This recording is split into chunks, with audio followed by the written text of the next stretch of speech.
Today's episode is brought to you by throwing your power rankings into a blender. It's high noon.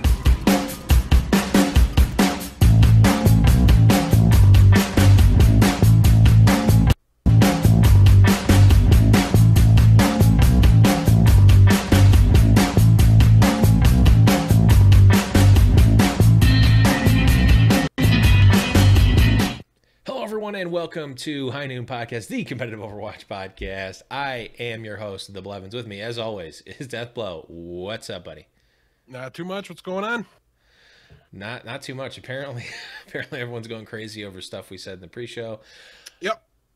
But one thing that's for sure, though, Blevins, is this was a boring week of Overwatch. Everything looked easy to pick. There was no surprises to be had this week. Definitely a lot of 10-0s this week, right? Oops. Oops. Whoopsie. Or no, 12-0s. Wrong go bongo. Lot of upsets, a lot of panic baskets. There you go, chat.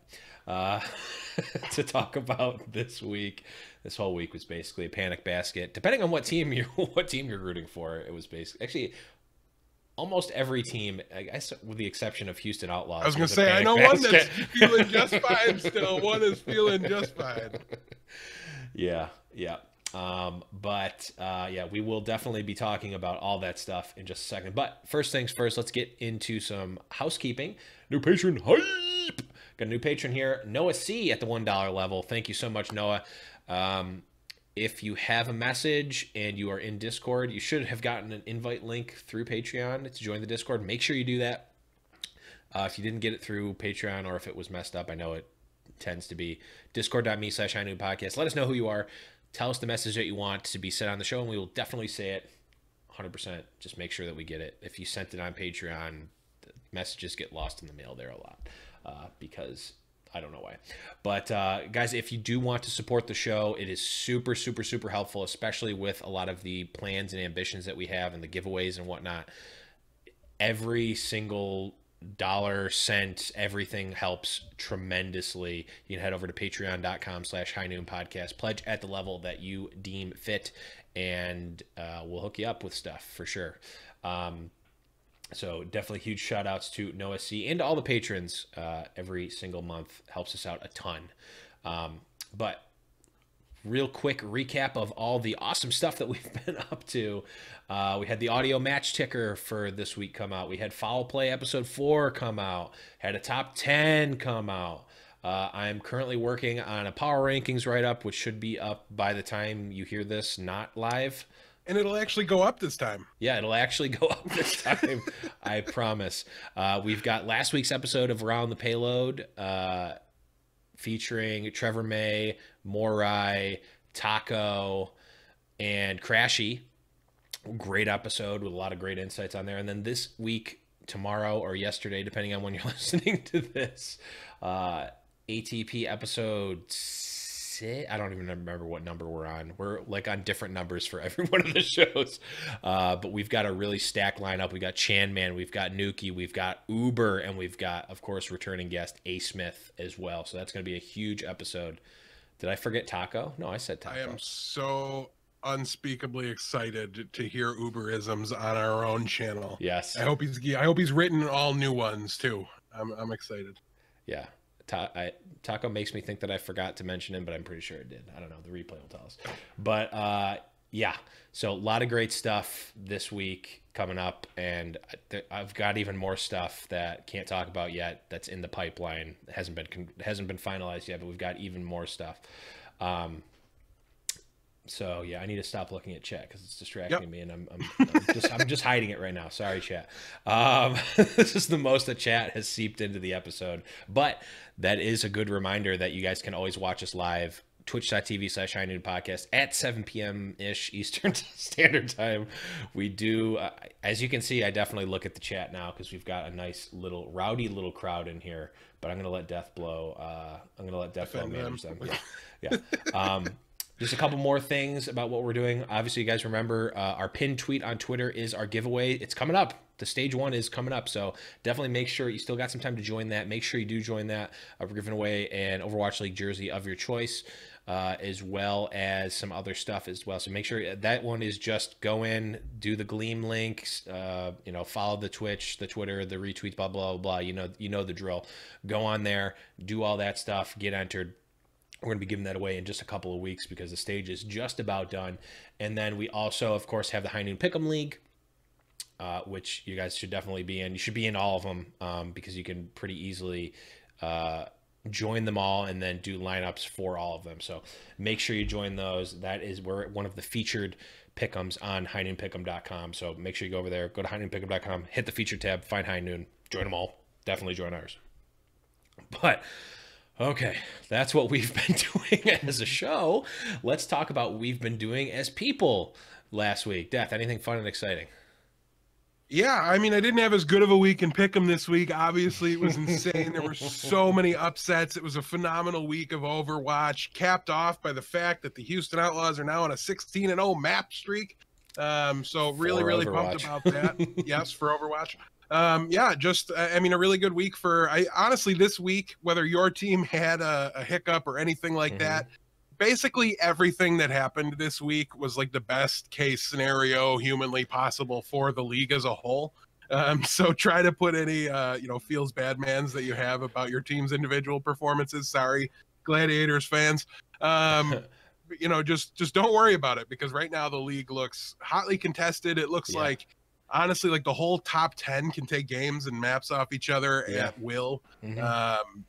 It just looks really competitive, and that was, if I had one reservation going in, it was how much parity would they be, right? Like I wasn't sure I knew who the top teams would be, but I kind of was worried that whoever the top teams would be, they would be, very clearly divided up into groups, and so far that doesn't really look to be the case. So I'm really excited. I feel like there's a window open now for a lot of different teams, Houston included, to try to make an appearance into the stage finals.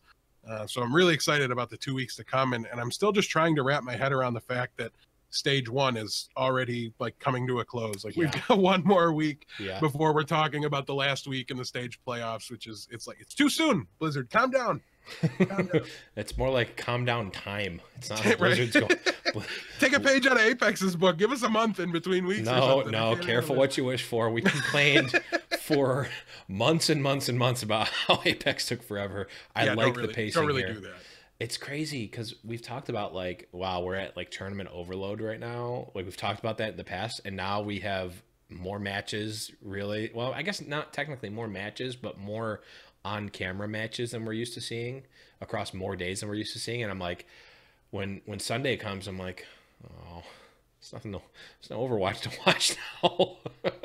It's like I almost wish there was more, but I think they're at a good clip right now. We're at the point where like most people can't watch all of it.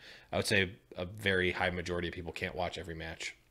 Yeah, I'm already suffering fatigue from trying. I passed out in the middle of the matches on Friday. Like it was Seoul versus New York. How exciting was that match? And here I am in my computer chair. Yeah, just out. And I woke up and there was a timer. It was like in between maps or rounds. I have no idea.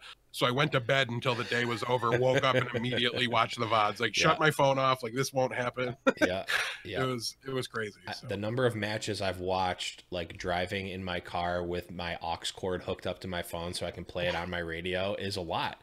And it actually almost kind of like makes it feel more like real sports, where like you're watching on TV and then you have to go to the grocery store. You put the AM radio on to listen to the ball game while you're driving. It really feels unique compared to other esports for sure. But I know we did a meet, and I wouldn't call it a meetup. I went over to your house. We got some food and watched some Overwatch. I now can never eat souvlaki again because when I ate souvlaki, NYXL lost. The key is you just can't eat it during NYXL games. Yeah, that's true. You'll just have to come over during non-New York days. Or if New York's the first match, let them play, and then we'll order food. I think that's kind of the way to go.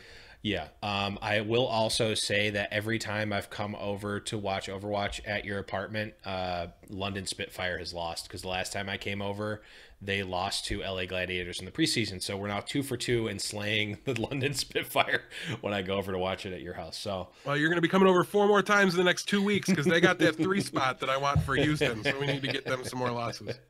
Yeah, for sure. And then we also did another, well, we at least attempted to do another live draft for Winston's Lab, new scoring system.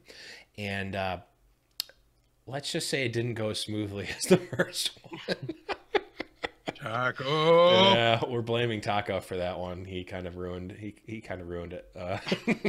But we're starting it again. The draft is done. We have the picks. We just need to put them in correctly, and everyone needs to do it this time.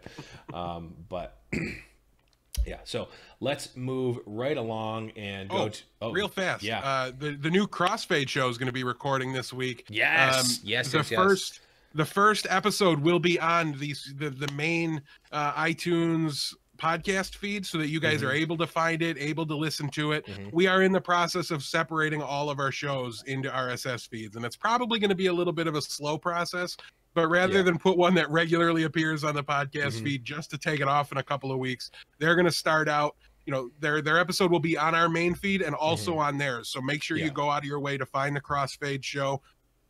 They'll let us know in chat the exact time of their live recording and their Twitch channel so that we can plug it at the end of the show or as soon as they tell us, because I don't have that information handy.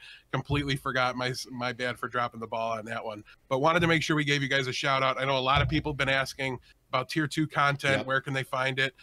So that's going to be Thornrain and Kyle from our Discord. He's a podcaster outside of the Overwatch world. So he's going to be stepping into Overwatch and working with Thornrain to cover the tier 2 scene under the High Noon Productions banner. So we really appreciate those guys helping us out to cover some additional content, and we wish them the best of luck. So hopefully you guys can show them some support and leave them some nice reviews and things like that to help them get started and find their audience. Yeah, and definitely if you guys have questions about the tier 2 scene in the Discord, definitely drop them and tag Thornrain, tag Kyle, or put them in general chat or whatever, and those are going to be your experts on the tier 2 scene. We're definitely going to be watching from afar as much as we can, but we're already at the point where we're like barely able to watch all the Overwatch League games. Yeah, so we're going to use them to fill us in and make sure we don't miss anything. So we highly recommend, if you guys want to keep tabs on tier 2, you do that. Yeah, they are the experts here. So let's move right along to still, after this many episodes, my favorite segment of the show. Oh, Black Overwatch Today, meme of the week. Oh, did we get memed on? I said the name wrong. Yeah, they changed the name. name. It's going to be Blackwatch Report, not Crossfade. My bad, completely. Crossfade might Blackwatch be a Report. completely different show at some point in time. It could be potentially. Got that name in the works. Yeah. But yeah, it will be called Blackwatch Report. Completely my bad. I was pretty sure that's what they changed it to. Shame me. Oh yeah, good call. Oh, there it is. Shame. Yep, shamed. Shame. That is a great shame bell. But yes, we are going to be moving on to the meme of the week, and this one was sent to us by Winston Smith, longtime listener of the show. And this one, he sent it to us on Twitter, and it's if you've seen the John Travolta like looking around meme from Pulp Fiction, that's what it is. Yeah, the like looking around like not sure. He says me wandering around Blizzard World having never played another Blizzard game. It's like, yeah, no, I can definitely see that. It's like Blizzard World is such a cool map if you get the references. Otherwise, it's just like, okay, this is a theme park. Great. Awesome. Yeah, it loads up, and I'm like, oh, I'm in the Hearthstone Tavern, and then I'm like, oh, look at that ziggurat. I'm going over there. Snacks Ramus. It's like, oh, man, the pun game is on point, but if you don't know what that is, it means nothing. Yeah, then I see all the StarCraft stuff, and I'm like, Yeah. But it's just a really cool looking map. I don't know about the playability yet. I have not figured out the map and the intricacies of it yet. It seems really cool, but yeah, there's a lot of really cool flanks, a lot of really cool high grounds. I've played it a little bit, not a ton. Cool high ground stuff on there. Yeah, it looks like a great map. I can't wait to see the pros get their hands on it and be forced to play it. I love that that's going to happen, that they're just going to have to play it and they're not going to be able to ignore it for 3 months while they figure it out. Figure it out on the fly. Get on the PTR, start testing. Yeah. I wonder if they have like live client PTR where like, I don't know. I'm not even going to speculate about that. But let's move on to, we got some news this week. Some actually quite big news, honestly. And we'll start off with the big boy here. I think arguably the number one prospect that was number one prospect not drafted into Overwatch League Season 1, AKM. Yeah, he's going to Dallas Fuel. Confirm Marino'd. Yeah, it looks that way for sure. So it's going to be interesting to see exactly how that works out for them. And anybody that's wondering, hey, the stage hasn't ended. We found out after it happened. But last week, it was January 22nd, the signing window opened. So they've been able to sign contracts for 1 week as of the time of us recording. So it looks like Dallas is getting a bit of a head start. I know there's other ones too. People are putting, eyeballs and stuff in tweets that, using emojis to try to signal that they've got some big news coming. We're not going to delve into the names. They're going to be announced by next week's episode or shortly thereafter anyways. So we'll just kind of wait for the actual announcements to come through. But as always, Discord and Twitter are phenomenal places to gather up and listen and absorb all the different rumors and speculation. We do love to participate in that as well. But Blevins, I'm curious what you think on this, because we've got a bit of there was a heated Discord debate, me versus the world, and by the world I mean Fuel fans, but about whether or not this is going to be a huge impact for the team. And I'm very curious to see what you think. How much of an impact you think this will have on the Dallas Fuel rosters? Is this the key piece they need to turn things around? What are your thoughts on it? So here are my thoughts on it. I think a couple of things. AKM, number one prospect from Overwatch League that wasn't in Overwatch League. So like the number one prospect that everyone wanted probably could have gone anywhere with, I guess, the exception of London, because they have 12 players. They still probably could have traded someone off or sold someone or whatever to make space. But for all intents and purposes, AKM could go to any team he wants.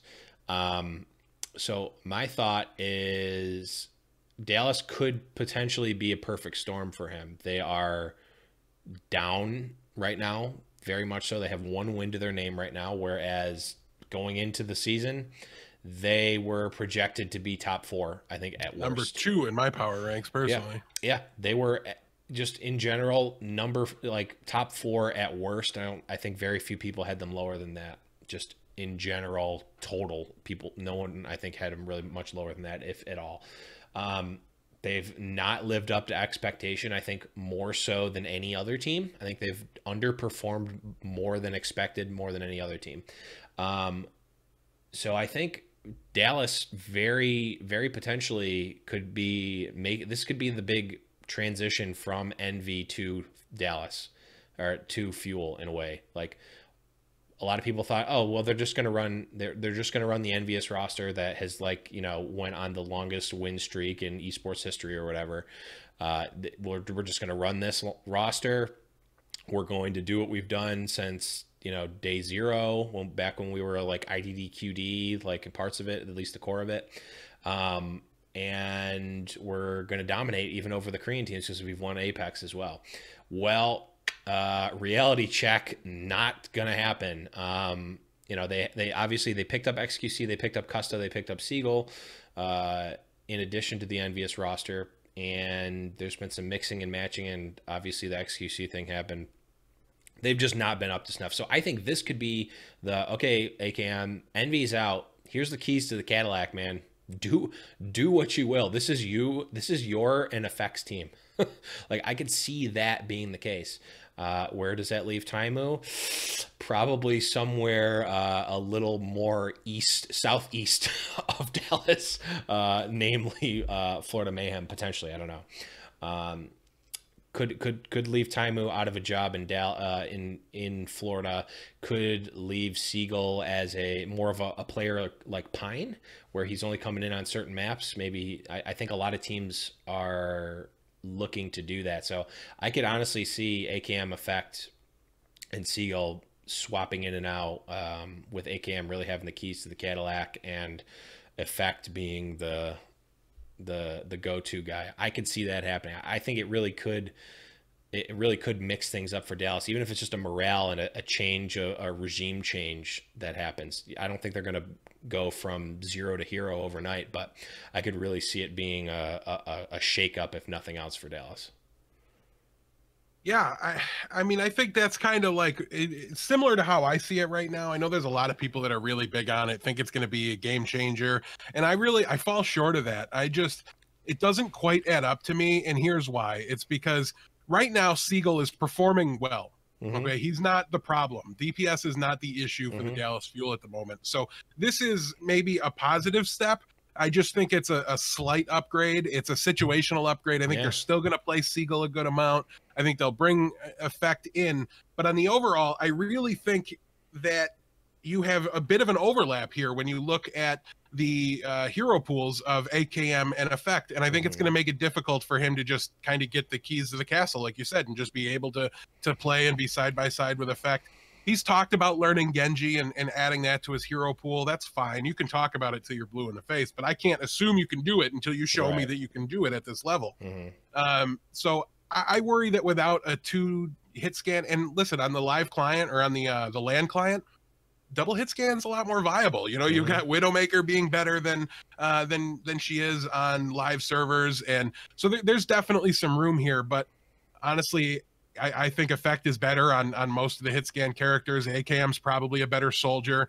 I think AKM's Pharah it's in the ballpark of Siegel. Like I know that's going to bother people too. But I think most people would say AKM Siegel or Pharah is better than Siegel's. Like I would say it's better. Good. It's definitely better, and we've seen it before to know that it's better, right? Where it's not like Genji where we're wondering, can he do it? He's done it in the past, and he's done it well. So I do feel confident he can be good there. But if you're talking about, you know, do you want people to think you have the Genji option? You know, you don't want it to be like you can telegraph exactly what the comp's going to be because these are the subs they made. And so I think there's a decent chance that Siegel remains kind of the default DPS player, just based off of they seem to really like him, right? Like he's really popular with their fan base. And if he's not the problem, I don't see a reason to take him out and forfeit that synergy they've been working on all through the stage. When you bring in a new player like that, you're talking about resetting your team synergy a little bit. So it's a little bit tough to bring them in, plug them in, and get a big impact out of them. But the big thing I think they need to do in Dallas is fix their tank situation. When you look at the Boston match this week, and we'll count this as we're going to be doing a little bit different structure here with the recaps because there was too many good games to just pick 2 of them and discuss them. But yeah, so I think what they need to fix is their tank situation. Coco just stayed on Orisa the entire time, and there's times when Orisa's fine in the anti-dive, right? I'm thinking about Horizon Lunar Colony when you're kind of like backed up into a corner inherently by the map a little bit anyways, and it's just a brutal proposition though when you're talking about on every map, King of the Hill, everything, right? Just constantly playing Orisa, like that loses to dive, and Boston can only run dive. So they were completely locked into a tank choice that was just awful against the opponent. And I thought they really needed to just switch things up. They needed to put, you know, even if you want to leave Mickey on the Roadhog, because Mickey looked phenomenal this week. He had a great Roadhog. He looked better on Diva. He did really well. In a lot of ways, Dallas improved. And then in the tank scenario, they just continued to be awful. And I really thought that was the centerpiece of their issues this week. And what stopped them from making a bigger step forward than they did. You know, they won a match, but there was 2 very winnable matchups ahead of them this week, and they fell short in one of them. So I really think they need to bring in another tank. If they're not going to let Coco play Winston suboptimally, then they need to find somebody else that can do it, because it just hurt them and it killed them, I think, to just run the Orisa 100% of the time. I think it's the entire reason they lost to Boston. I think you flip him in just one of those maps and in King of the Hill, they would have had a much better time. And so I don't know. I have a lot of worries about AKM being enough. With that said, you're never getting worse when you add a player like AKM. He only adds at bare minimum depth, and I don't think he's a toxic player, and I think that's the only way you can get significantly worse with a signing, right? Unless you start like using him incorrectly, things like that. But just adding him to the team is obviously a positive. I just don't know how much they're going to be able to use him. And even if they do use him all the time, unless they address tank as well, I don't see it being a high impact situation where all of a sudden they're saved. They still have their biggest question is still unaddressed. And maybe that's just, well, get XQC back. So it's already addressed on the roster, and that's fine. But he needs to knock it off, right? He needs to remain in the lineup and be there, because if that's their only other answer, if it's Coco and XQC and that's it for Tank, and XQC gets himself in trouble again, listen, suspensions don't become shorter as you continue to screw up, right? They only get longer, and the next time the league will say you're done for a stage. And then who knows what Dallas will say. Maybe they'll say, all right, you're done. We're going to so who knows? It's going to be really interesting to see where this goes. I'm really happy for AKM that he's in the Overwatch League, right? No more, fire funny memes from Monte Cristo or anything like that. Like, who do you feel worse for, this person or this person? And Monty was like, well, AKM's not an option. And didn't even tag him, and AKM saw it, and he was like, wow, dude, like, brutal. So we felt bad for AKM this entire time. I'm glad to see him come in here. I would have liked to have seen him go to Florida, I think, though, right? Like, I think he gets on the field, he can play all the time.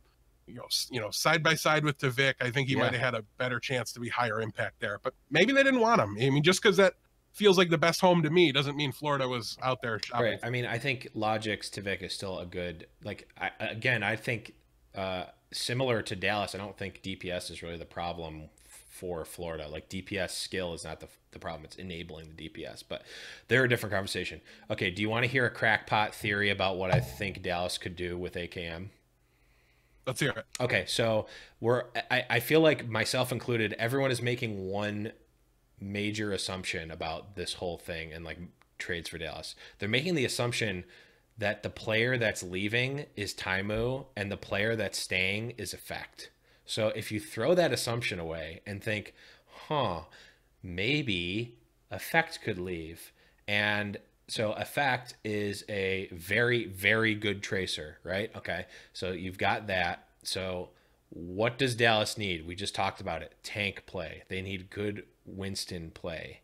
And so you think, what's a team that has a really good Winston that they're not even necessarily using a lot of, and on top of that, they also need a better tracer player? Do you know the answer to that question, Death? The answer is Soul Dynasty. They could trade Soul, but then when Miro. You said they needed a better tracer, I wasn't sure. You trade Miro for Effect. Then you run Taimu, AKM, Siegel as your 3 DPSs. You've got Miro and Mickey, or you've got Miro and Mickey. That's all of a sudden, that's a win-win for both teams, honestly. Now, granted, trading Effect away from Dallas seems like it would be bad, but if you think about, like, that team is probably better than the team they have now with Effect, right? Like, I think both benefit from that.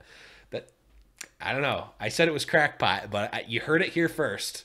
There's going to be some big trade between Dallas and Seoul. I think we heard it here first and last, but I like the guts behind it.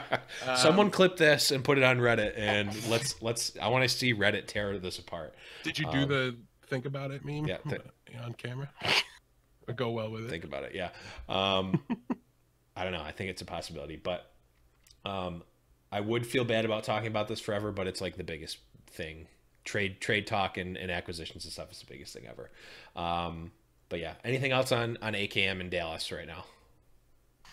No, I think that's it. It's an interesting proposition. I'm excited to see it play out. I can frame both sides of the argument, by the way. Like, I'm not super confident that it's not going to be a big impact decision, but that's just kind of the direction I'm leaning. So hold off on some of your hate messages. I'm a little bit, I'm not super confident that I've got it pegged and that it doesn't make complete sense, but I just don't take for granted that a hit scan specialist has learned to play Genji at a top tier Overwatch League level when I haven't seen it yet.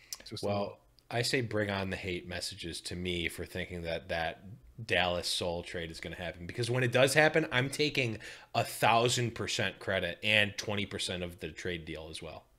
Yeah, I mean, you're already getting hate messages about comparing Pine and Siegel together, so you got some things to answer for.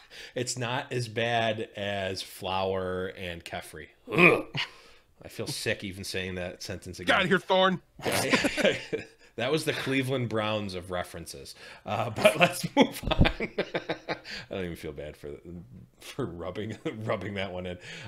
We had a tweet from it was a tweet from someone else, but it was in reference to the former Miraculous youngster Flex Tank Late Young, who essentially has said they're probably not going to enter Overwatch League because of accusations, or I think he actually just admitted a past of boosting, account boosting and whatnot, like Sato.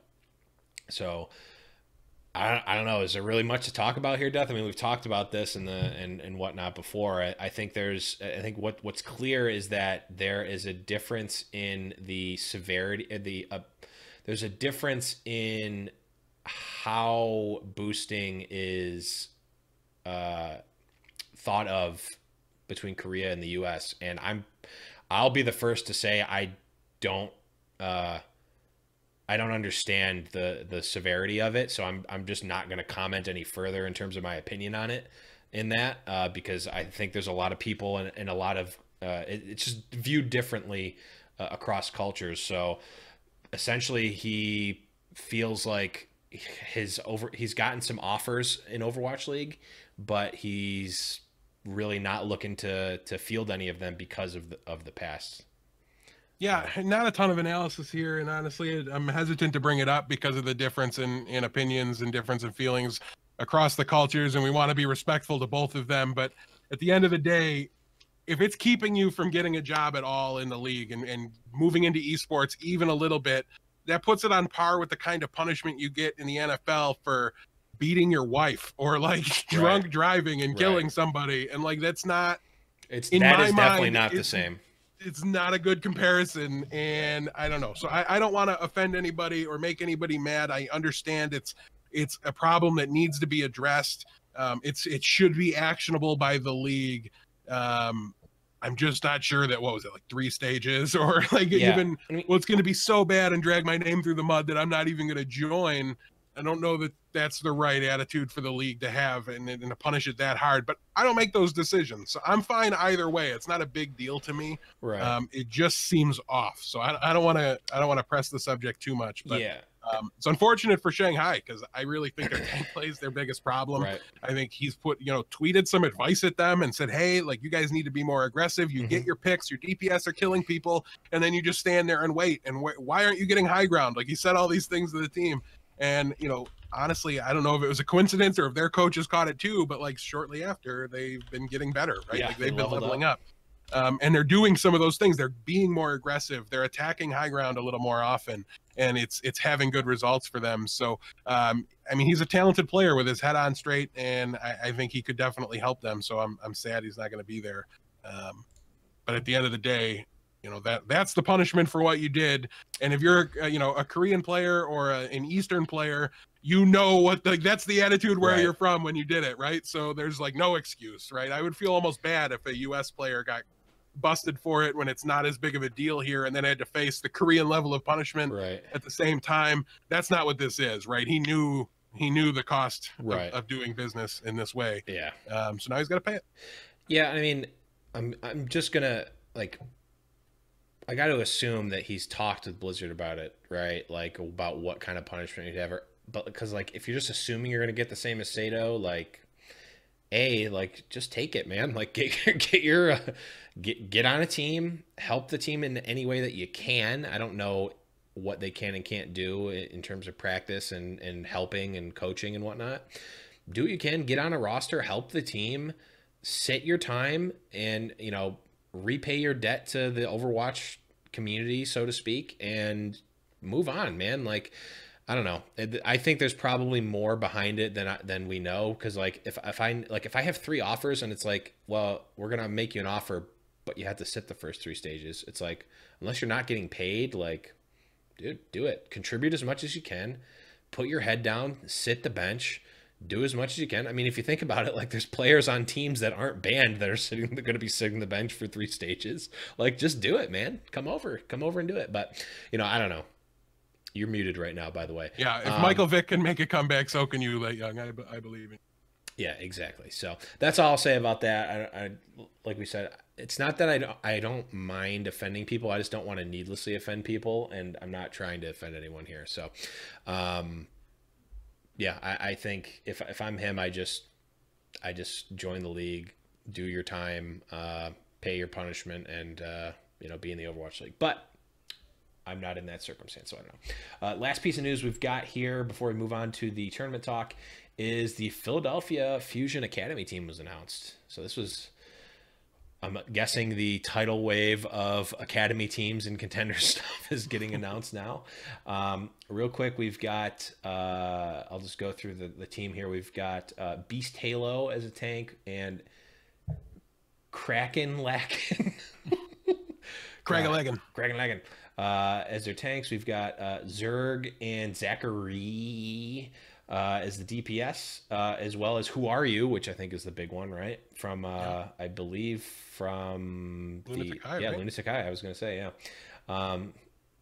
We've got Elk and Alarm as support. So a lot of younger players. I think there's only one player that's 18 that is actually old enough to play in Overwatch League right now, which makes sense because like teams can take players from any contenders team as long as they're old enough to play. So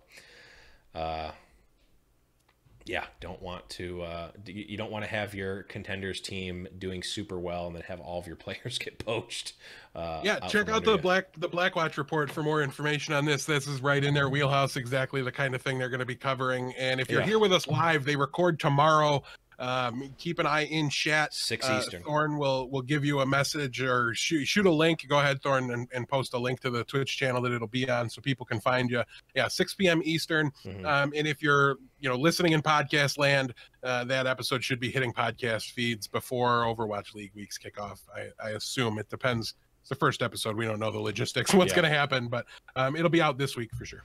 Yeah, and if you want to check out the initial report and basically the leak of, not the leak, but the report of it, go to overwatchscore.com. That's where you can find it. Our good friends Taco and Mash over there posted that one. But Taco and Mash in the morning. Taco and Mash in the morning. Let's move on to... It's tournament talk.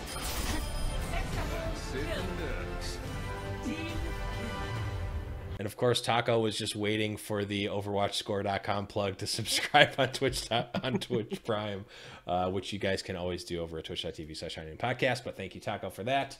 Okay, chat's going back into exile.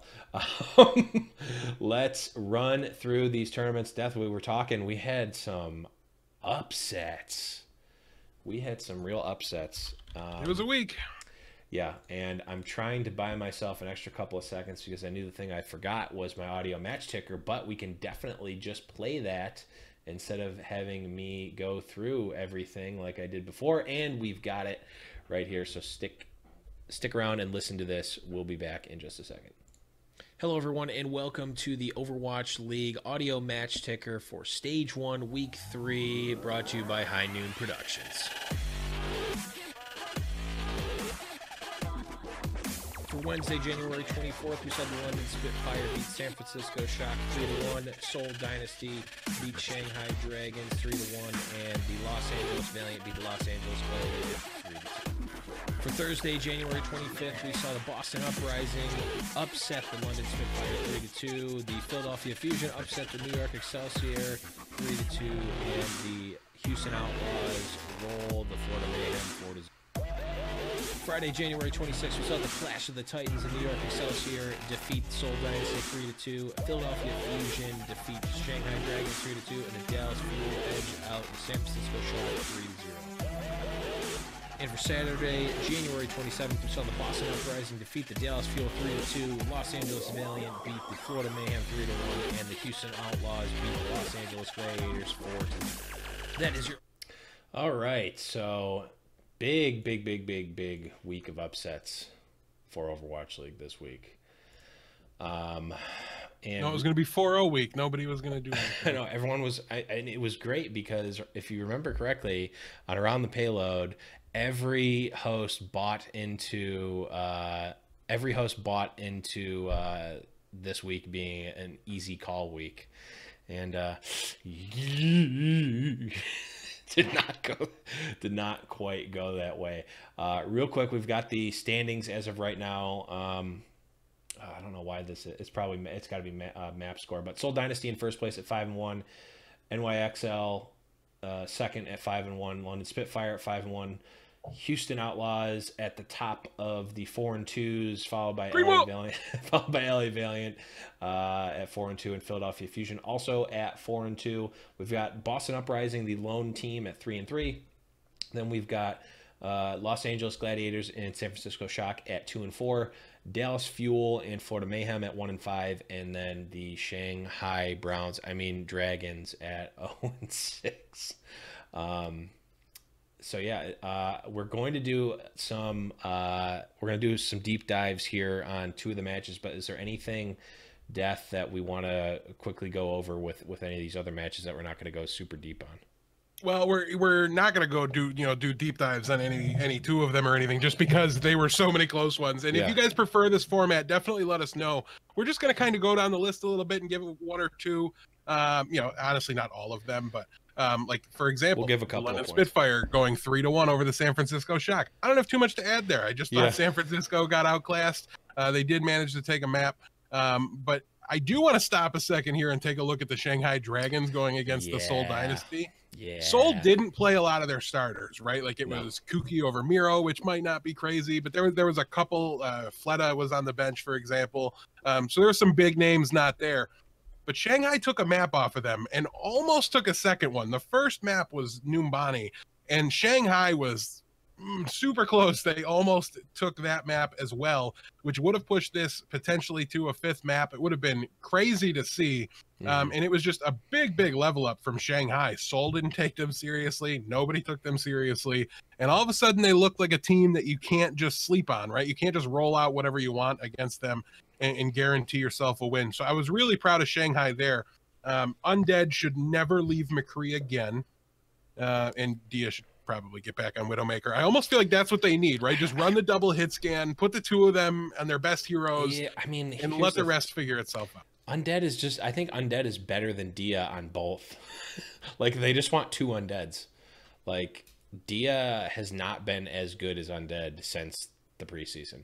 I don't think there's any way Undead is a better Widowmaker. We've seen more than enough of Undead to know that he is okay at absolute best on Widow. And Dia was, like crazy pog champs all over the place in the preseason. I don't know. The thing here is that they want to run a tracer, right? They think it's important to their composition, and Dia's probably their best bet to do that. We haven't seen Undead do it, but I have to assume they've got that decently right. It's just going to be interesting to see. I want them to make some acquisitions, bring in a projectile player, and then we'll see how things shake up.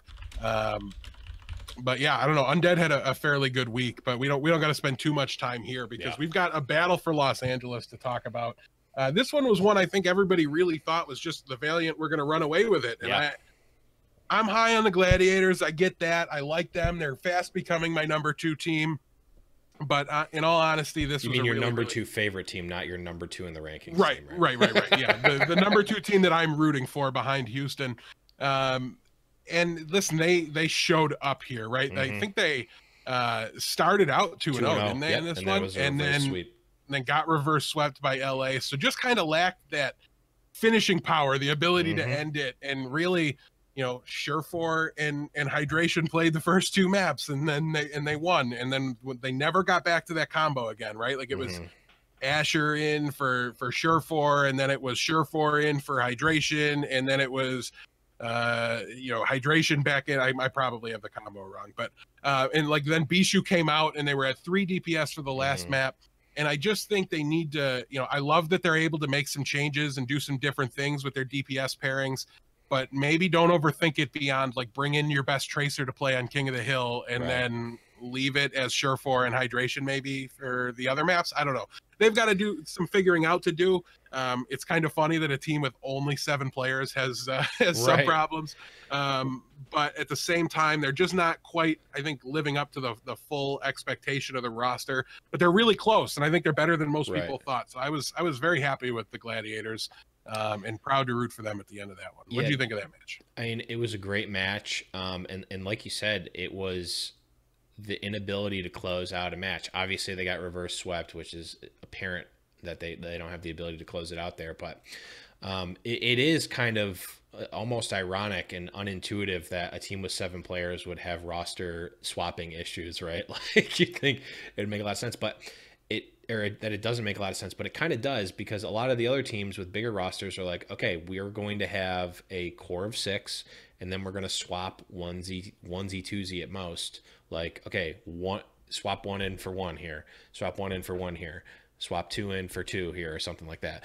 Not whereas like Gladiators, like they bring in one player is different in the lineup, but that changes up everything about the lineup, and it just doesn't work. And like I guess it's probably easier to have 6 starters and 6 subs than it is to have 7 starters that you're treating as such. And I think that's probably the biggest problem there. And it's also possible that they're just not ready. Like a lot of teams probably aren't practicing the Lijiang Tower match because they're not expecting to go to 5 necessarily. They're not practicing it as much. But yeah, no, I think LA Valiant has the longevity and the ability to, they're very consistent.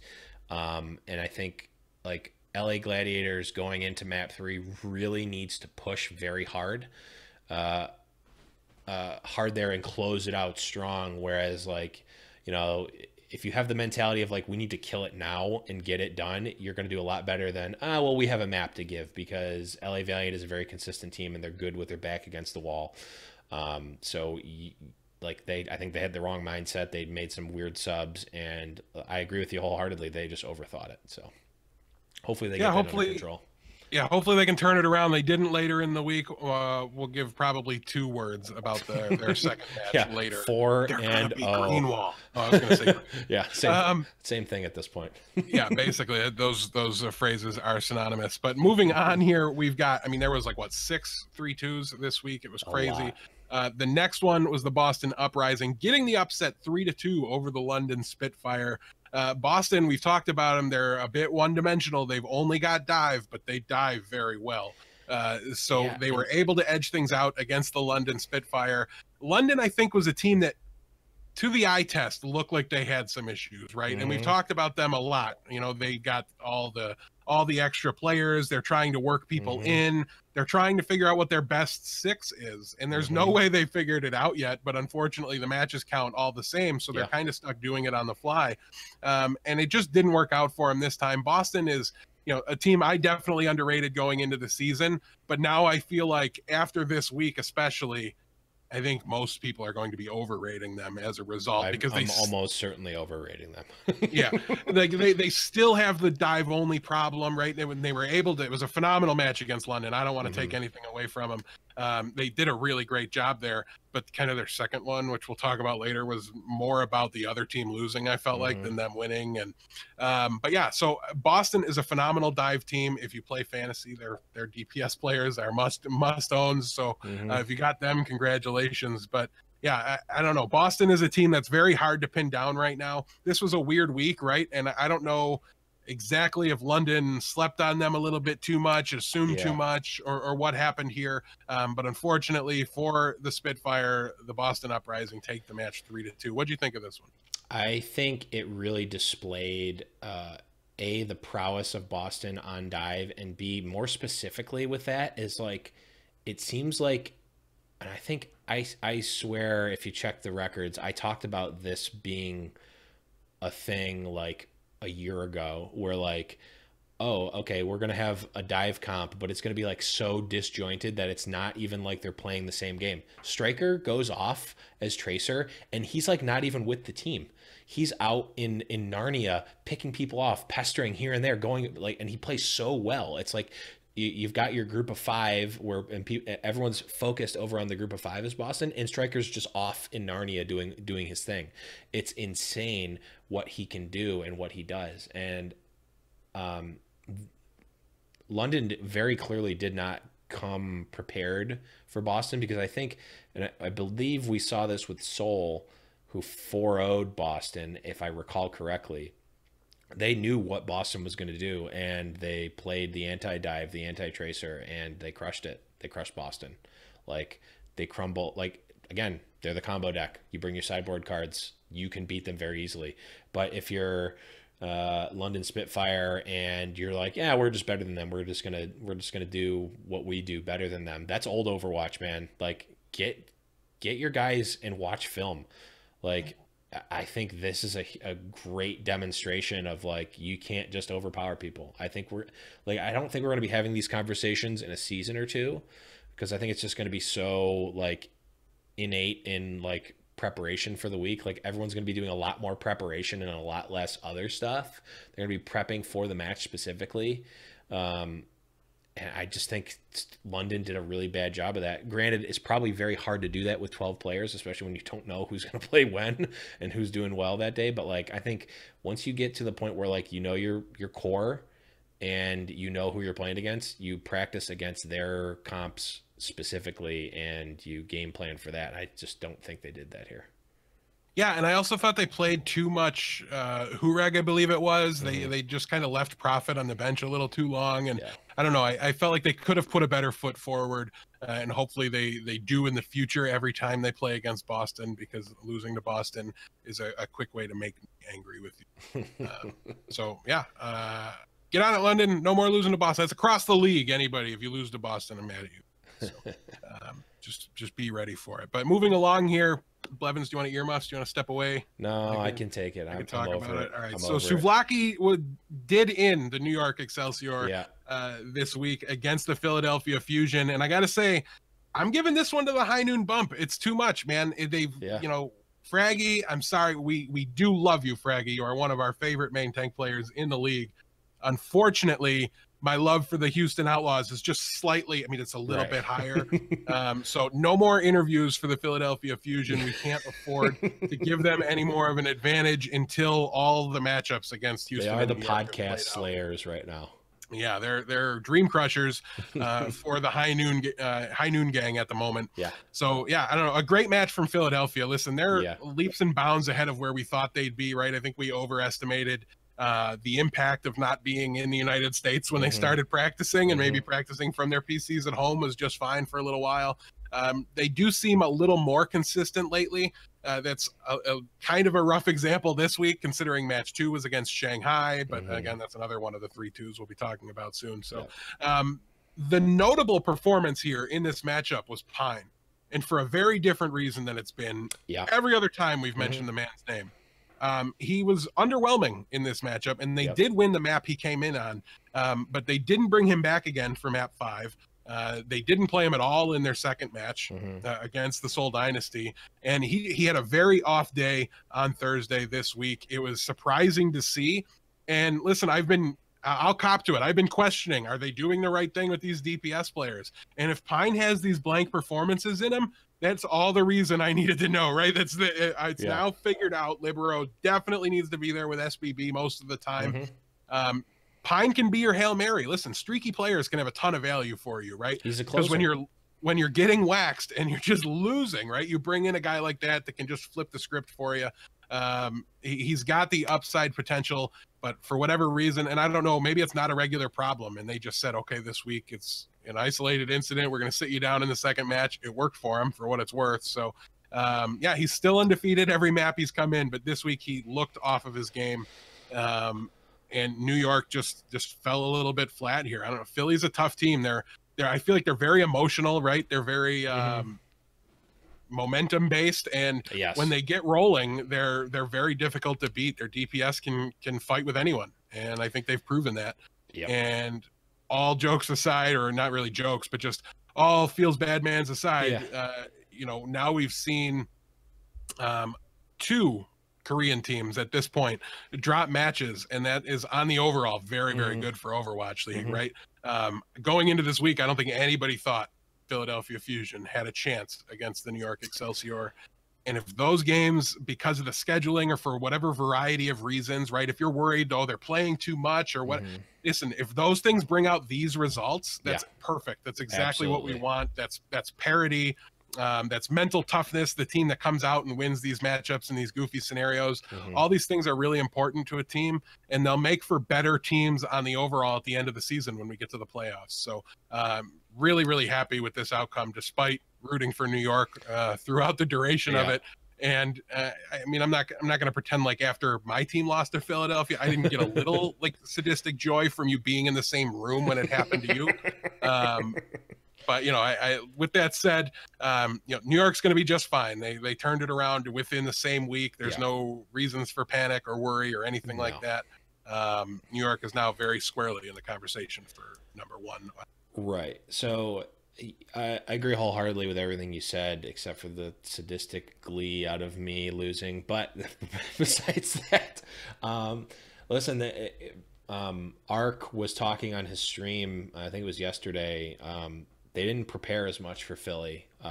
Obviously, in a week where you're playing against Philly and Seoul, you're probably going to do, you know, 95-5 Seoul to Philly in terms of prep. So I get that. Granted, I don't necessarily think that's right. I think, and I said this last week, like, I don't count out any team that has Shadowburn and Carpe on them. Like, it's silly to do so.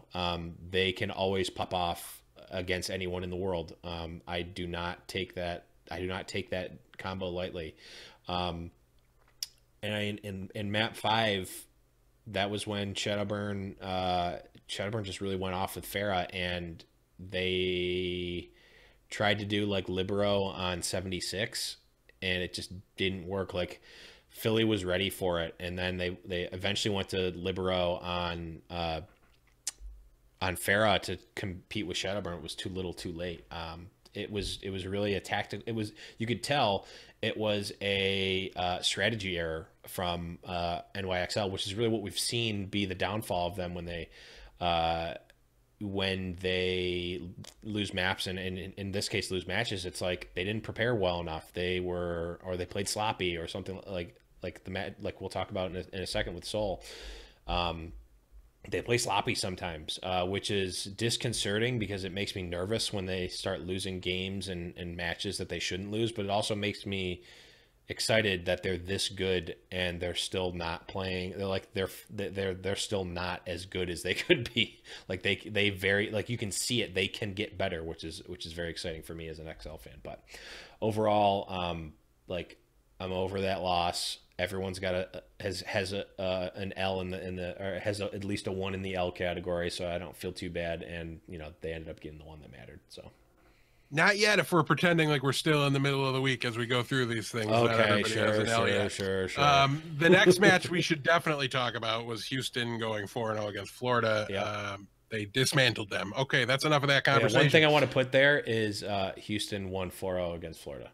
Yes, that was a big talking point in that matchup for sure. The next one here, listen, it didn't take long for you guys to get your redemption. You guys came out, you won 3-2 against the Seoul Dynasty in very possibly or probably one of the headline matches of the season so far. Yep.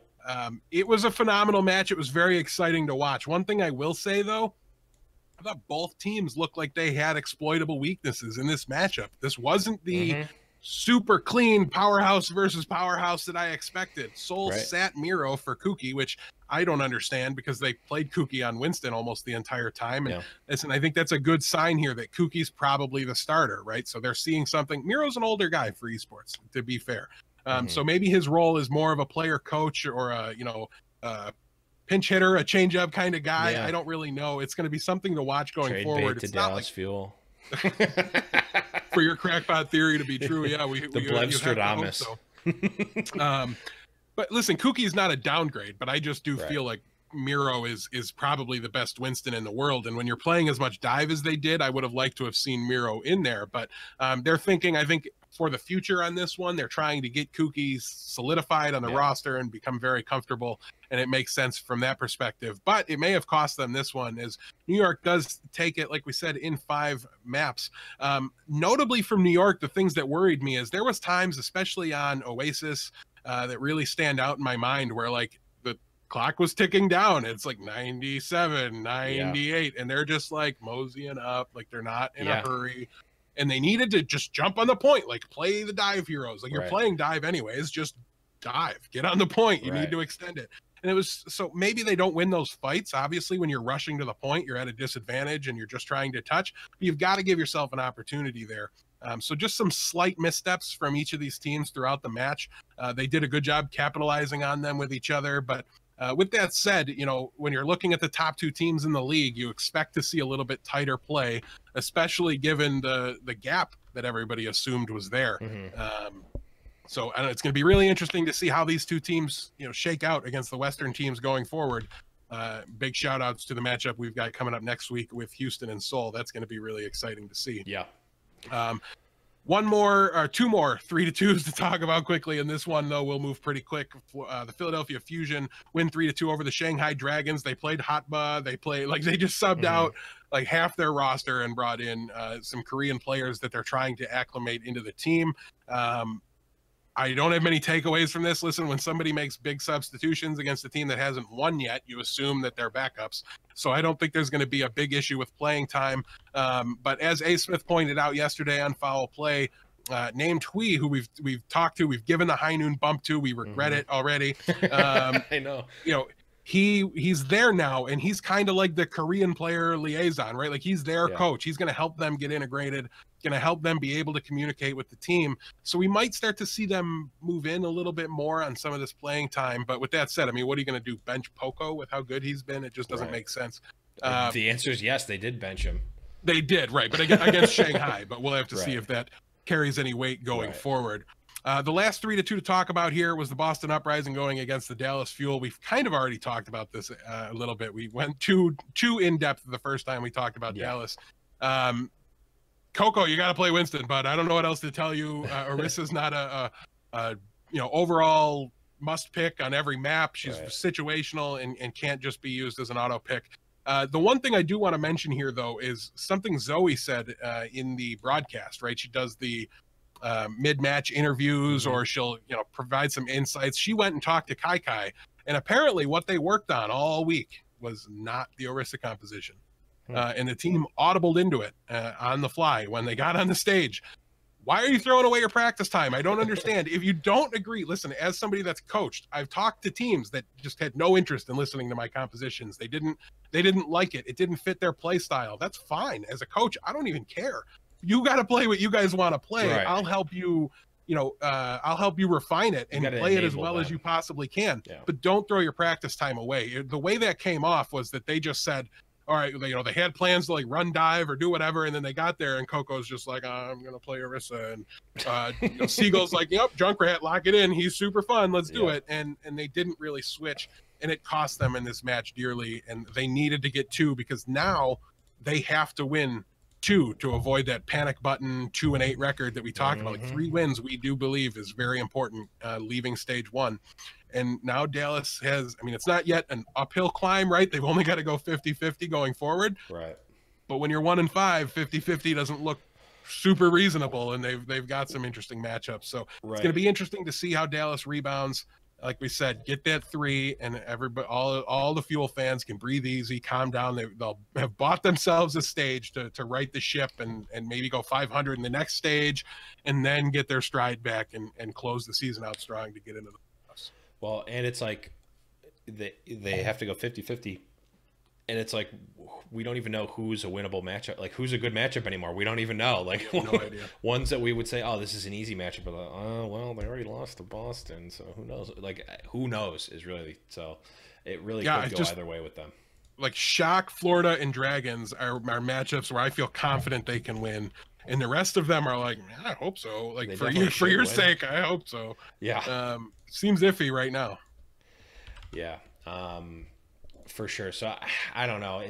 It'll definitely be interesting for Dallas Fuel moving forward. But yeah. So let's move on and let's break it down. Let's break it down. We have got the matches next week. We've got a great lineup of matches.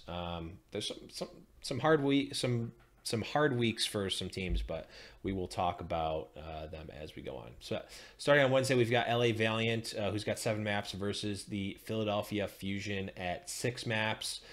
We both have this as an LA Valiant 3-2 victory, and the fans think it's a 75% in favor of Valiant. Any thoughts on this one, Death? it's just really hard to pick Philadelphia when you're not sure which team's going to show up. Are they going to be the team that's on their game and can topple Korean teams, or are they going to be the team that played against London in week 1? Or, you know, it's just a little bit tough to know. Like I said, they're getting more consistent, but the Valiant have been consistent this whole time. And as much as I don't have as high of hopes for their top end finish as a lot of people do, you know, they're a very solid team, and I would rather put my chips on the team that I feel confident I know what I'm going to get from them. And that's really the ballpark here. Probably shouldn't be 75% for the Valiant though. So if you're at the back of the standings and you got some work to do, that's one you can try to use and make up a.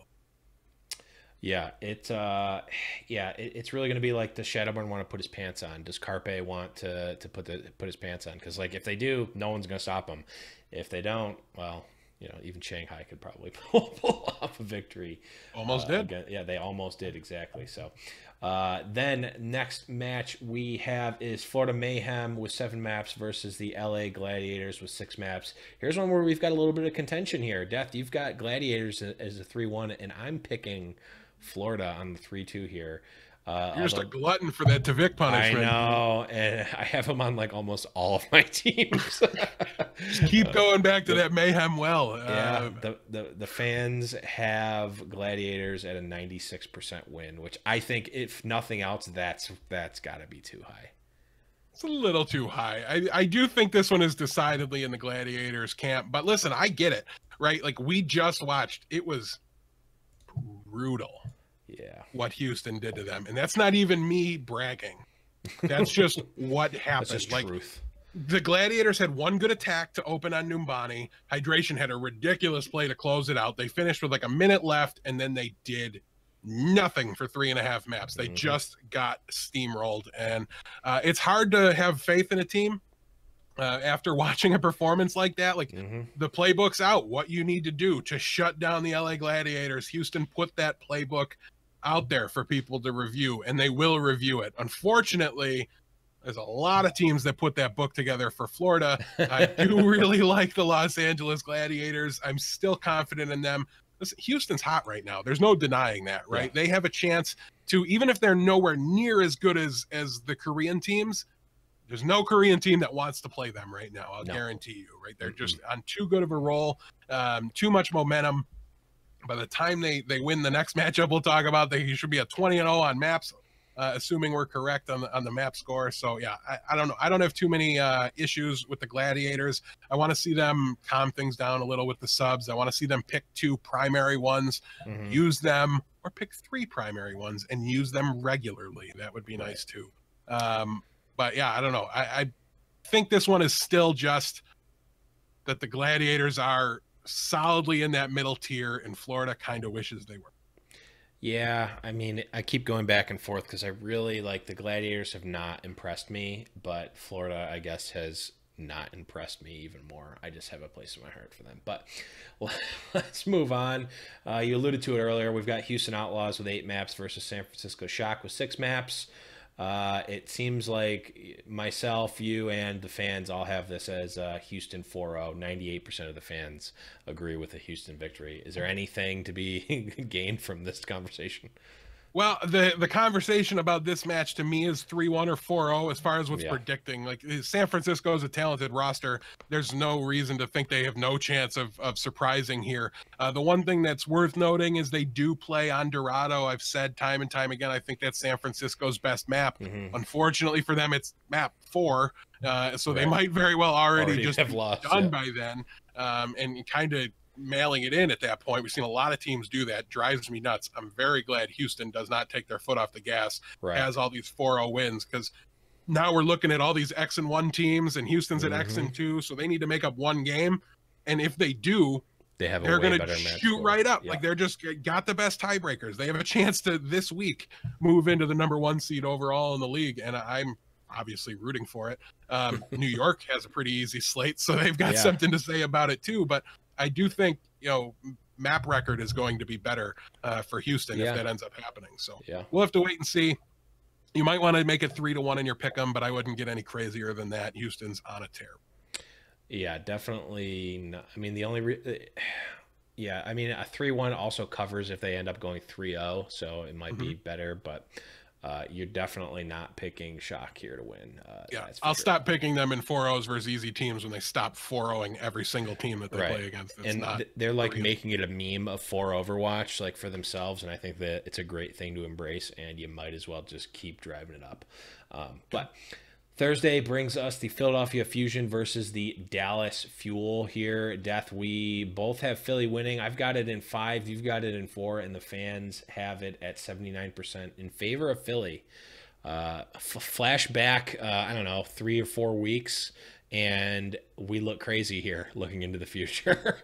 Yeah. But this is the world we live in now. It is, and like we've said already, Philadelphia is nobody to sleep on. I don't know which Philadelphia team will show up. So far, they seem to be worse in the second game, but there's too small of a sample size to say that definitively. As long as they don't make swaps like they did against Shanghai, I think they're going to be able to pull this one out, even if the bad Philadelphia shows up. It should be 3-1 here, I'll say. The fans got it 79%. What do you got this game? I've got it 3-2. I just think Philly's they're a 5-game team, honestly, and I think Dallas, they've been stringing together something. I mean, it hasn't been great, but they're stringing together something. They're in a proving ground. I mean, honestly, all of their players are playing for spots right now, so they really do need to, like, not even like thinking about the stage and the playoffs and whatnot. They all need to be playing for their job right now on the team, because signing period is happening now. We've already seen one signing from Dallas. No reason to think that anyone on the team is guaranteed their spot. So they all need to be performing, if not for the team itself, for their own personal benefit. So I think they have the capacity to do it. I honestly, I could see, I mean, one of these weeks, right, feasibly Dallas is going to turn this around, right? Like, they're going to try to, and I don't necessarily see this as a week that they couldn't do it. So I think it's going to be closer, but it's very hard for me to bet against Shadowburn and Carpe. So let's move. Very hard to bet on Dallas right now. Yeah, for sure. Moving on, we've got New York Excelsior versus Shanghai Dragons. We've got, it's gonna be a close one. Yeah, it's gonna be a close one. No, it's not. You've got them at 4-0. The fans have a 99% in favor of New York. I brought out one of my patented 5-0s for this one. I think it's gonna happen somehow. And for what it's worth, Blevins claims that earlier he saw it at 100% for New York. I did. But I can tell you that there is one person out there that has a 4-0 for the Shanghai Dragons. And whoever you are, I like you. I like your style. I'm rooting for you to be right a little bit. I mean, this is New York, right? They're a team I'm going to actively root for. But I do kind of want their spot in the stage playoffs. So I'm going to say that I just, until Shanghai gets a win, I'm going to just root for blanket Shanghai, root for them against everybody that's not Houston. And that matchup's already done. So go Shanghai. Yeah. No. I don't know what your hashtag is, so I can't yell it. But go Dragons. Yeah, I think the one person that put Shanghai at 4-0 is Dia. So he's the owner. But really nothing to talk about here. Let's move on. We've got a slobber knocker, as they say, in London Spitfire versus Seoul Dynasty. Who do you have here, Death? This one's going to be close. I just think Seoul is right now on the overall. Like, yes, they've got a loss, right? But it was to New York. And do I think Seoul is beatable by Western teams? Absolutely, I do, because I picked a Western team to beat them later on. But until we see it, I think we need to assume that they're still the safest bet, right? This is about picking safe, not saying it's not possible. London is figuring things out still, and Seoul is refining strategy at the top end. They're just tweaking things a little bit. So I'm really in the Seoul camp here. I think it's going to be 3-1. London's got too much talent to not be in the match, right? They're going to be in contention, but I think Seoul is a more complete team right now. So yeah, that's who I'm going to pick. Yeah, I think Seoul is experimenting a little bit. However, they just got their loss. I think they got shell shocked a little bit because they beat New York in the preseason. Granted, no Jonak, but regardless, I think Seoul and the Seoul community was a little shell shocked. Everyone thought that they were untouchable. They lose in a really close game against New York where potentially they were trying out some stuff and they played a little bit sloppy. I think they have to come back out here and really start swinging for it. They do not want to be the Korean team with 2 losses going into the last week. So I think Seoul probably just runs their comfort lineup here, and I think that their comfort lineup is going to beat London because London is still in turmoil, maybe not turmoil because they're still doing very well, but there's still some indecisiveness and whatnot with London. So I'm picking Seoul at 3-1 as well, and the fans have Seoul 86% here. Moving on to Friday, we've got San Francisco Shock versus Florida Mayhem. Death, you've got Shock at 3-1. I've got the Mayhem at 3-2. Fans have Shock at 89%. What are your thoughts on this match? You're losing your mind. You're going to be so mad at Tavik in a week. It's just going to be crazy. No, I'm not going to be mad. Win or lose, I'm still going to be fine. Yeah, I hear you. This isn't one we're super invested in, but I do love that you keep going back to that. Well, I meant it when I said never again, Florida. You've got to prove it to get out of my doghouse. Yeah. The one thing I will say here is this isn't Numani in the map, or Numani's there, but Dorado's not in the map pool for San Francisco. This is going to be close. I don't think this is a clear division of San Francisco is a much more talented team than Florida. But I do think San Francisco is a little bit farther ahead in like the strategy game, right? Like I think they're executing a plan for better or for worse every single week. And Florida seems to be having to adapt and having to change on the fly and try to force things to work. And it just seems a little sloppier to me. So I'm going to just lean in the direction of San Francisco. But unlike the other one, I don't think it's as crazy. This is a closer matchup. 90% for the fans in favor of San Francisco, or 89. This is kind of that one of those pick 'em opportunities where you can game the stats a little bit and try to chase me down. I'm at 13 right now. Only dropped 2 spots after losing 4 of them this week. That was a brutal week for everyone. Yeah. Really, the only reason I pick Florida here is A, because I'm delusional, but B, because I think this is one of their most winnable matches. If I'm going under the assumption that they have the capacity to win matches against non-Shanghai teams, this is one of them. And I think, again, one of these weeks they're going to turn it around, right? And I feel like this could certainly be the one. This is the best shot for them, at least, in the rest of the stage to really do that. So I don't know. I'm putting my bet on Florida, another one where you could flip it. I mean, this one could go either way, honestly, but I've got Florida in 5 here, mostly because if I wish for 5 games for Florida, then Tavik's going to get me that many more points in my fantasy leagues. But let's move on. We've got another slobber knocker here, a placement match, honestly. In a lot of ways. We've got Seoul Dynasty versus Houston Outlaws. Death, I'll let you take this one. Yeah, this one's going to be close. I really do think so. And I'm going to be just rip the Band-Aid off right away. I'm going to be picking Houston 3-2 on this one. Listen, I'm not crazy. I wouldn't do that if it wasn't for Junkertown and Horizon Lunar Colony in the map pool. I think that gives them a very serious opportunity. The big problem here for Houston is that despite their recent success, I think as they go back up against these top tier teams again, we're going to look at control as a weakness of theirs still. And that's just where the 5th map is played. So it's a little bit tough. With that said, they're able to compete with them anyways, even on control. I do believe that. We've seen nothing short of domination from Houston since they've started to lock in their lineups and stop tinkering too much and really only make that Bonnie Boink swap on control. So I'm much more confident than I was after week 1. Obviously, it's easy to be. Listen, there's also a non-zero chance that Houston forgets that they're supposed to be able to potentially lose and just comes out and stomps this one. I can't write that option, out of the possibilities here. And especially with Seoul being maybe a little shaky, questioning themselves, after their loss, you never know. I don't expect that to be a problem. I think this one's likely to go the distance, probably the most likely of all the matchups this week to hit 5 games. I can't wait for it. This is kind of one of those win or lose scenarios. Like, as long as we don't get blown out, I'm going to be very happy with the outcome, I think. Just show you've got a chance, show you can beat them on any given day. And I think people will be forced to stop talking about, you know, the strength of the opponents that Houston's been facing. Like, you can somehow use that as a negative against them. And Seoul too, honestly. Yeah, Seoul hasn't had the toughest slate either, and a lot of people have questioned whether or not that they did. Right, yeah, and so a lot of people question whether or not they're kind of made of the same stuff that everybody's been thinking of.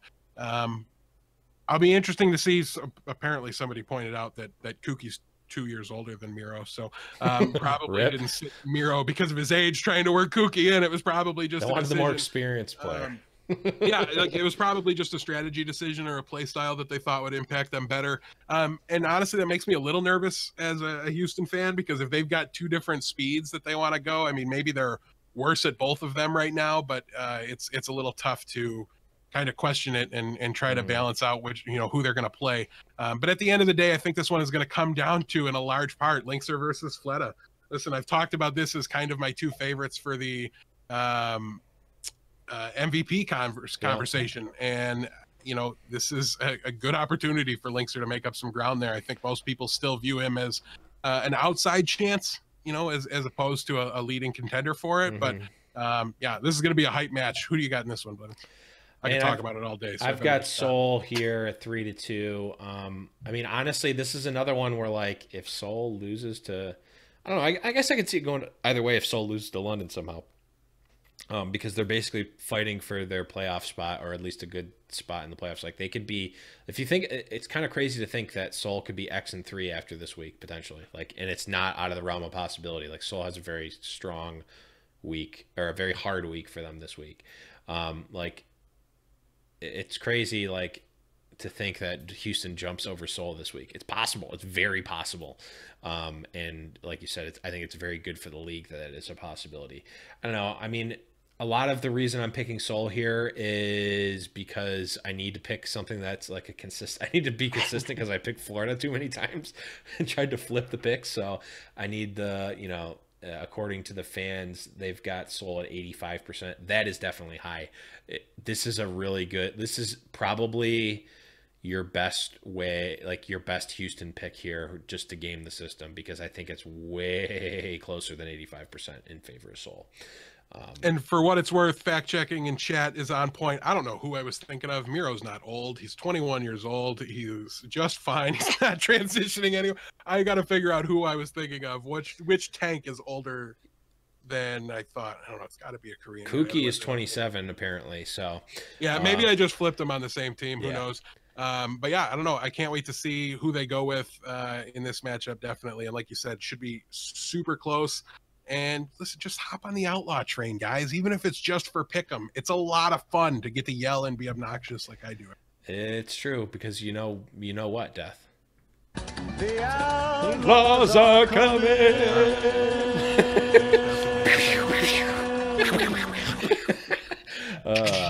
I knew I got at least I would get at least one in, and I didn't abuse it. I saved it. I almost played it before, but I saved it for let's move on. We've got LA Gladiators versus Boston Uprising. Death, you've got Gladiators here 3-2. I've got Boston here 3-2. And yeah, and our stats are definitely wrong, because why would they be that way? So let me find out what the fans did, and why don't you talk to us about how you feel about that, man? Yeah, I'm real big on Boston, and you're real big on Gladiators. This is going to be a really close. I think this is going to be a really close game. It's honestly, like, I think the recipe to beat Boston is out there. Seoul did it. If you can do what they did, Boston has not shown a really great ability to flex off of it, of what they're doing on the spot. Again, it's the combo deck. Except you're going to play against it, so bring the sideboard cards. Main deck them. Main board them. Main board them. You don't, like, you get to cheat here. Like, you know what they're going to do. You know how they're going to do it. And even if, you know, Striker and Dreamcasper go off, like, you have the ability to shut them down. Like, you can focus very heavily on them. I think it's going to be possible because, like, they do kind of have the surprise factor in Note, who has played a very different style of diva than Kalios, and he's really done quite well. So there's not a lot of film on him. So I think potentially, even if Gladiators try to stop Boston's normal strategy, they might be able to mix it up a little bit with Note. But honestly, like, it's going to depend on if Gladiators want to win or not. Like, they have the ability to really game plan against them, and I think that's the just tried and true way to beat them here. Unless Boston comes out with something completely different, which they could, but I'm not betting on it yet. Yeah, I think these teams are really, really close. Like, I'm guessing, I don't have my power rankings in front of me because it's your week to publish them. So I did them and then ignored it. But yeah, it's really close. And to me, this comes down to individual matchups, right? Like, I like the support duo for the Gladiators more than I do for the Boston Uprising by a little bit. I think the DPS is about on par. The only difference is LA gonna overthink it and shoot themselves in the foot again? Right. And I think the flexibility of the Gladiators is what wins out here. But it's super close. Like, I'm picking LA, but I'm not crazy confident about it. I'm gonna go with them 3-2. Blevins, you're gonna take Boston 3-2, and the fans are a little too confident with Boston at 80% to win this one. Yeah, this is a good flip, honestly. Like, if you're going for the points, I would pick Gladiators here just for that aspect. It's way closer than 80%. There's just no chance whatsoever that it's that in favor of Boston. Though I could see, like, if Gladiators just ignore this matchup, they could get 4-0'd. But, you know, we'll see. Moving on, we've got Shanghai Dragons versus London Spitfire. Death, I'll let you take this one because you've got something that I was not expecting. Yeah, I picked Shanghai to win a map here.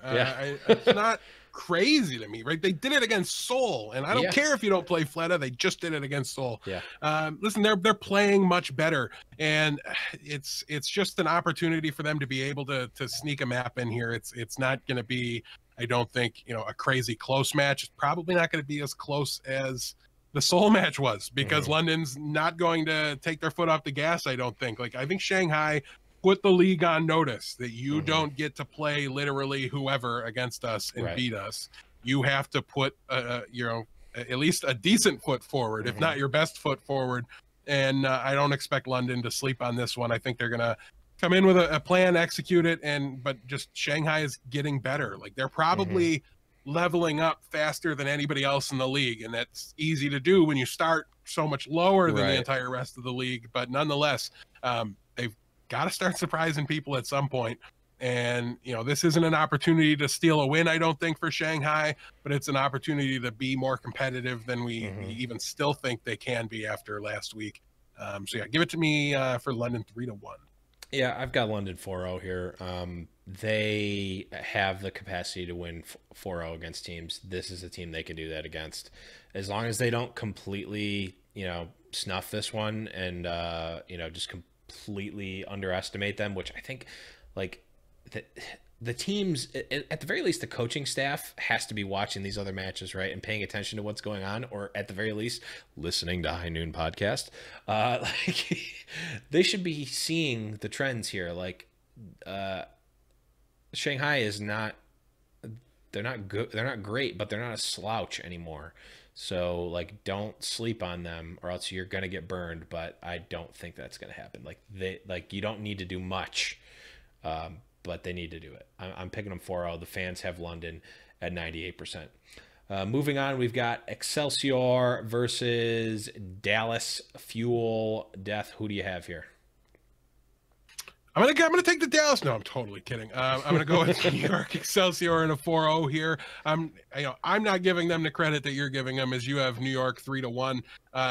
Listen, New York is a team that, despite a couple hiccups and a couple issues, they've been adept at punishing people for the mistakes that they've made. Yeah. When Philly beat them, they beat them by minimizing their mistakes and playing to their strengths and kind of just taking advantage of the mistakes that New York did make.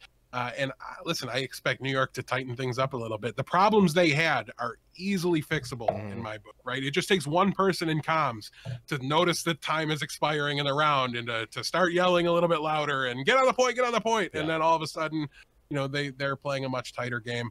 I think this one's going to be a little bit, honestly, brutal. If I had to guess, this one's. I hope it's going to be brutal, but I guess I feel like I'm more like I'm like a stern parent here, and I just can't give them the easy week here.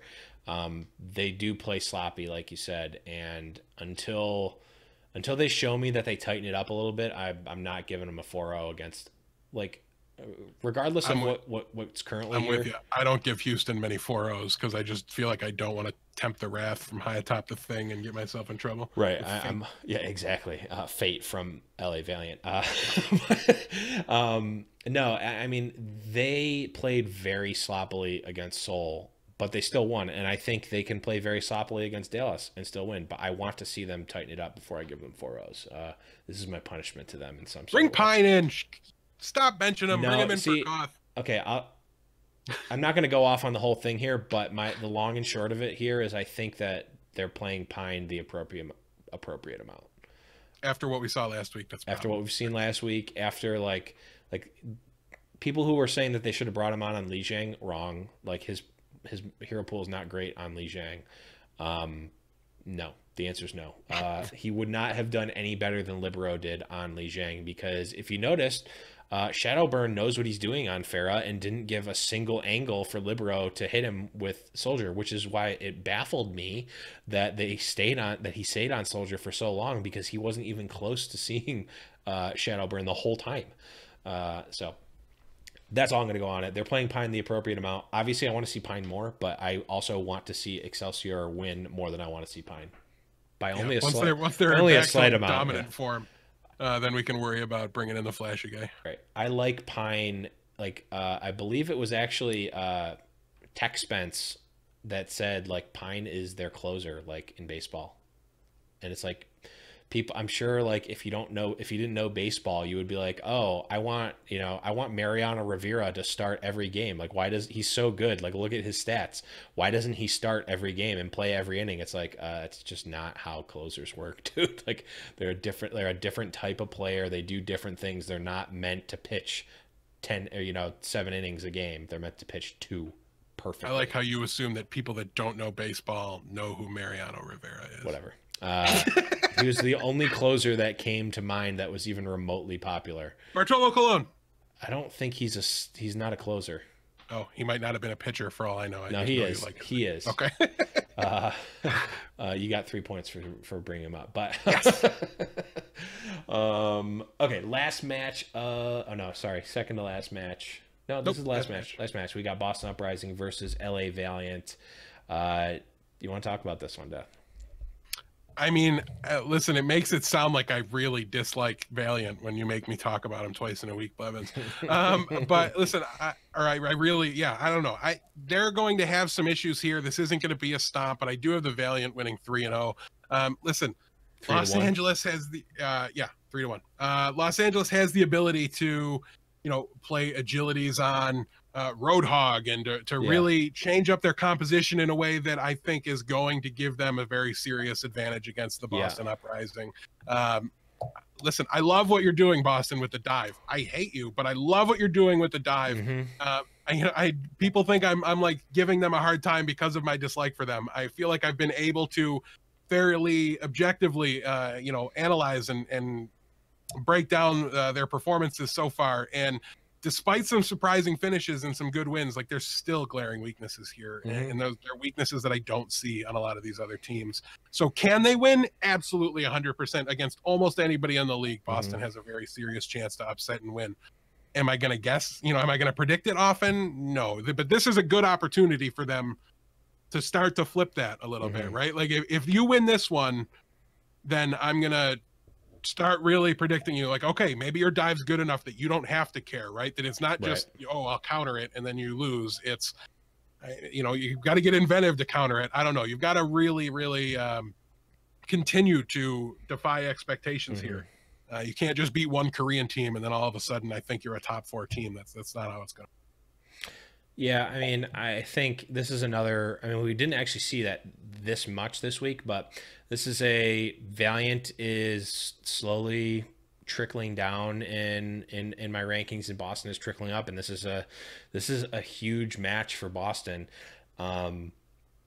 It's a huge match for Valiant as well, but something about Boston is just like, it seems like they've just been able to level up and beat better and better and better and better teams.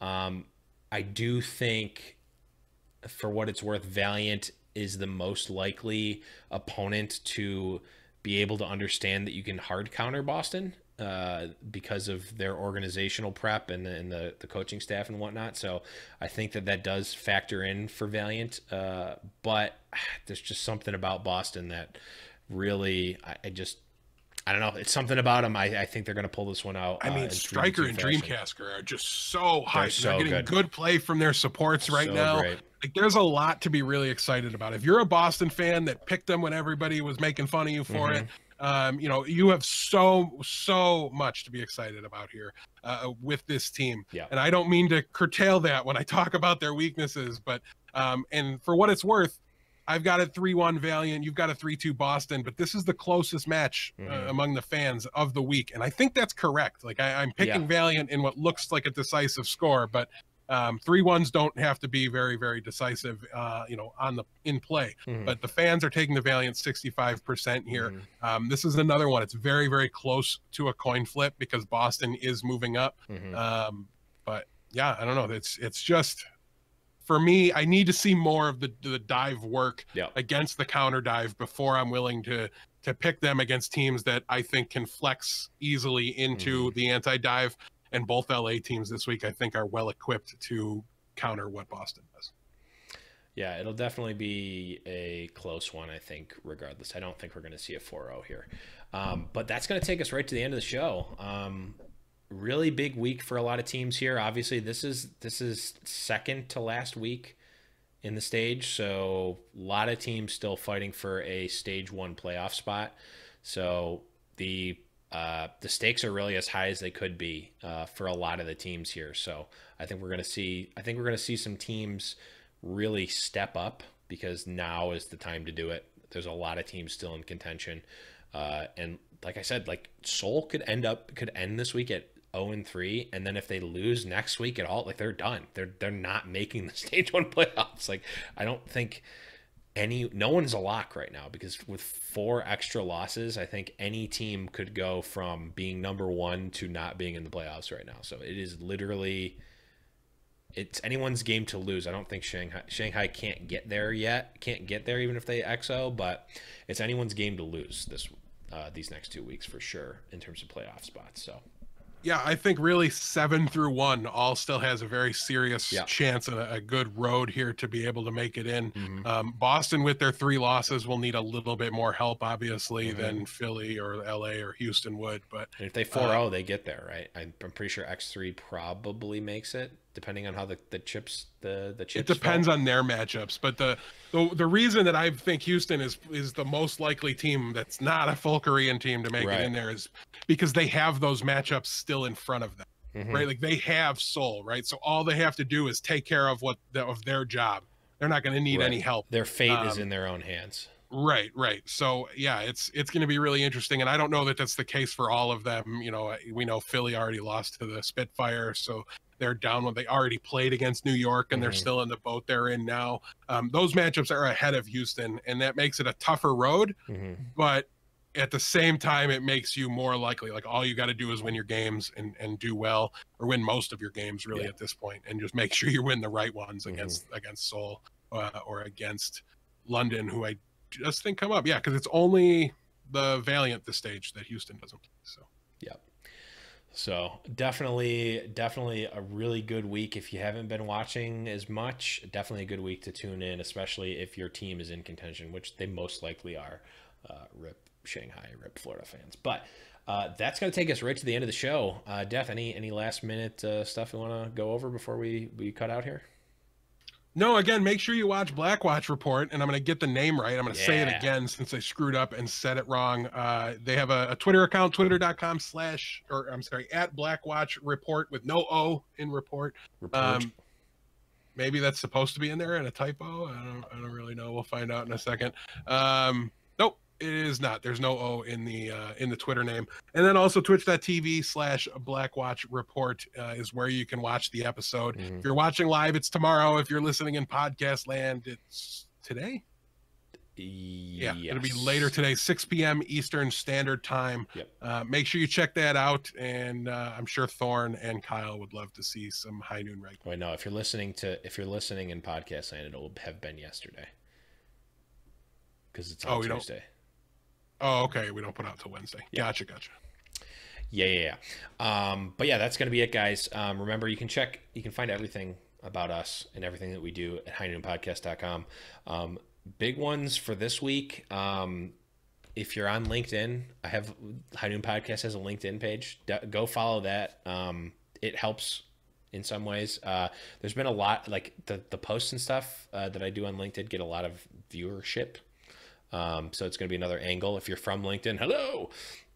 The other big one is Instagram. Follow us, instagram.com/High Noon Podcast, or just search High Noon Podcast on Instagram. I've been trying to get in the habit of, when I'm watching the games, do like live little like clips of me reacting to stuff. And it's gotten some good viewership.